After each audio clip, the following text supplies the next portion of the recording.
Well,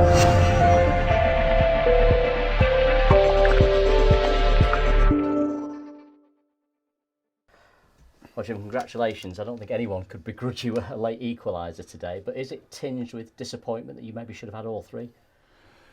I think that would be hard on them. They've got some really exciting attacking players. They've been on a good run of form. You can see why. There's a lot of physical presence. They're well organised. They know how to exploit their attacking threat. So I think they'd be disappointed if they come and played with as much purpose as they did and didn't get at least a point. So I don't think we played well enough really to say, like 2 weeks ago, to say that we deserve to win the game and that it's a travesty if we only get a point. I think that would be unfair on them, and I don't think we deserve that much credit. Yeah, we could have taken chances, and if we'd got the goal a little bit earlier, I felt that we'd carry the momentum on and maybe make it really difficult for them in the last 10 or 15 minutes. But it was, for me, unfortunately, it was too much of a huff and puff performance. It's the third game in a row where you scored very late on. It's becoming a habit, but it's not a bad habit to have, is it? Again, everybody's talking about the fitness of our players, but I don't think, if you break it down, it's actually been the subs. So it's not those lads that played 96 minutes or the 94th minute, I think we talked about in training, because as a manager, you're always really keen to get set plays right, because they can be the one where you don't have to think too much. It's all rehearsed, choreographed, and they've been the root of not just the 3 late goals, but also the goal at Nuneaton that gets us the champions, and the game here against Kerrs and all corners, So the problem we have sometimes, and this is not a criticism of players, but this is the challenge for the players, is that in open play is knowing what's going on and selecting the right option. I think set plays become easy because I do give them some decisions, whether short corner or near post, and try to exploit weaknesses. But we talked about their set plays being very Spennymoor. The Spennymoor 1-0 win. Yeah. We talked about theirs. They nearly created a problem in the very last minute of the first half. But no better man than Sam to step up and do a Spennymoor again. But again, I don't think their manager being there criticising his player for a cheap foul. But that's the sort of thing that it was the set plays, I think, and we just didn't have enough players that knew how to get quality in open play or how to win set plays, and that's been a lament for quite a while. But the subs have come on and given us a little bit of a new lease of life and changed shape slightly to try and be more aggressive, and it worked to a certain point, but ultimately coming down to players making the right decisions, whether to go outside, inside, build or direct. So, and I felt that over the course of the game we didn't make enough of those decisions right, and then when we did make the right decision, we didn't always have the quality to go with it. It leaves you actually further up the table. You moved up to the top 10 now, and Solihull to come on Tuesday night. Obviously big opposition, we've lost them once already this season. Do you feel in good shape going into that game? I mean, obviously we've the fitness levels of the lads are good. Yeah. If we've got to look at them as being very similar to Ebbsfleet. I mean, they won't like that comparison, but they're in good form. They're a physical team. They've got power and pace. They're well organised. They're quite strong on set plays, both them, whether that be long throws or corners, and that causes problems at our place, both for the sending off and the goals. So we'll have to be manly on Tuesday night. The real challenge for me and the staff and the players is really what group do we play on Tuesday night, and then how do we go about Saturday's game at Torquay, because there's no doubt that today took a lot out of players, and that Tuesday night will be, and then travelling to Torquay. So that's a real conundrum for me and the staff, and don't be surprised to see changes either Tuesday or Saturday, because we can't ask our key players to play at the top of their game and work really hard for 96 minutes, three games in 8 days. So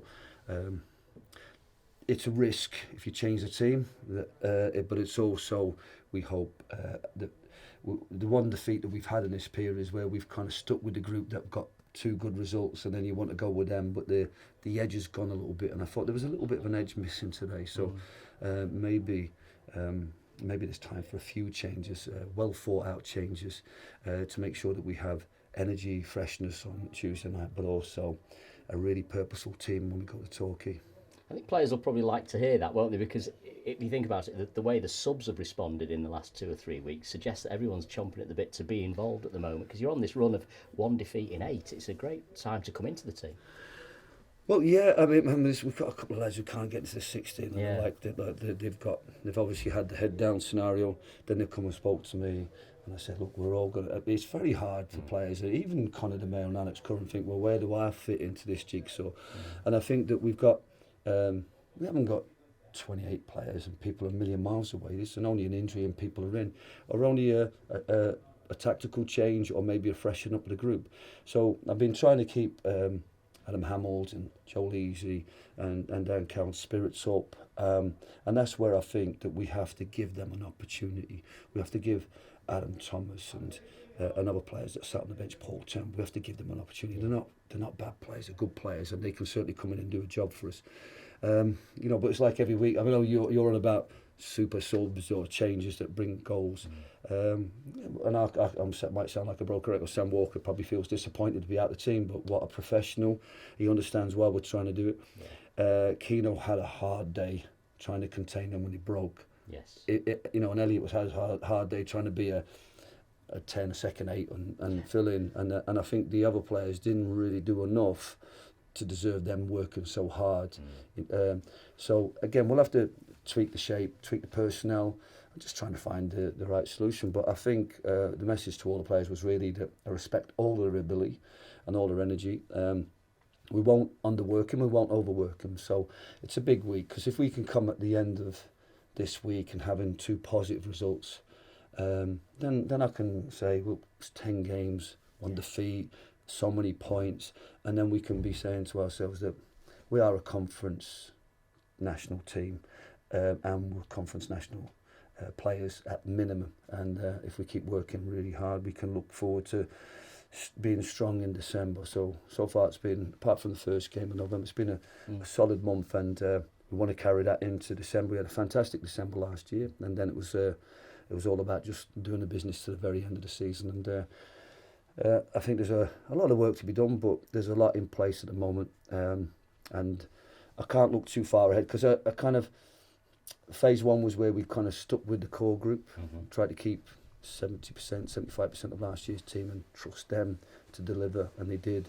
But when they tired and we had a few cracks, we brought in the loans. Phase 2 started, if you like, for want of a simpler expression, and those players have come in and stimulated the group and kept us strong, and we were on the back of 1 defeat in 9, 8 or 9, and we need to have that now for the rest of the year, and then we can, as a club, we need to take stock about I mean, there's lots of talk about things that are going on.